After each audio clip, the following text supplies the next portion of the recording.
जय Hind students. United states of America की defence ministry ने भारत के साथ 818 करोड़ की डिफेंस परचेज को मंजूरी दी है। इस डिफेंस परचेज में भारत दो मेन इक्विपमेंट्स जो डिफेंस के लिए जरूरी हैं अमेरिका से खरीदेगा। इसमें सबसे पहला है FGM-148 javelin anti tank guided missiles और दूसरा है M982 A1X calibre artillery projectile. इनकी खूबी क्या है? अगर हम जेवलिन मिसाइल की बात करते हैं तो ये लगभग 4.5 किलोमीटर तक की रेंज तक एक सटीक निशाना जो बख्तरबंद गाड़ियां होती हैं या टैंक्स होते हैं उन पर लगा सकता है।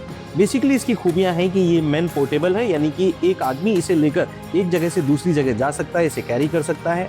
दूसरा, ये शोल्डर लॉन्च्ड है, मतलब कंधे पर रखकर इसे आसानी से लॉन्च किया जा सकता है।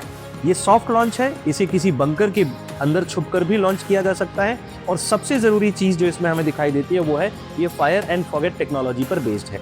मतलब इस राउंड में लगा हुआ या इस आप बोल सकते हो एमिनिशन में लगा हुआ एक जो लेज़र डिवाइस होगा वो इसे सेल्फ गाइड करेगा इसके टारगेट को ढूंढने के लिए और उस पर सटीक निशाना लगाने के लिए। तो इससे क्या फ़ायदा है कि जो सैनिक इसे लॉन्च करता है वो इसके लॉन्चिंग के ठीक बाद अपने आप को सुरक्षित रखने के लिए दूसरी जगह पर जा सकता है, जिसके बाद ये अपने आप को खुद ही गाइड करेगा अपने टारगेट को ढूंढने के लिए। प्लस ये टॉप अटैक मोड से लैस होगा। इसका मतलब ये टैंक को ऊपर से हमला करेगा। तो टैंक पर ऊपर से हमला करने से क्या फायदा होता है कि बेसिकली टैंक की जो ऊपर वाली बॉडी होती है वो कमजोर होती है, वो किसी भी तरीके के आग्नेय अस्त्र यानी कि फायर आर्म्स के लिए इतनी ज्यादा रजिस्टेड नहीं होती है, जिस वजह से वहां से टैंक को भेजना बहुत आसान हो जाता है। वहीं अगर हम एक्स कैलिबर प्रोजेक्टाइल्स के बारे में बात करते हैं तो ये एक तरह से आप एक गोला बारूद समझ सकते हैं या एक आर्टिलरी राउंड समझ सकते हैं।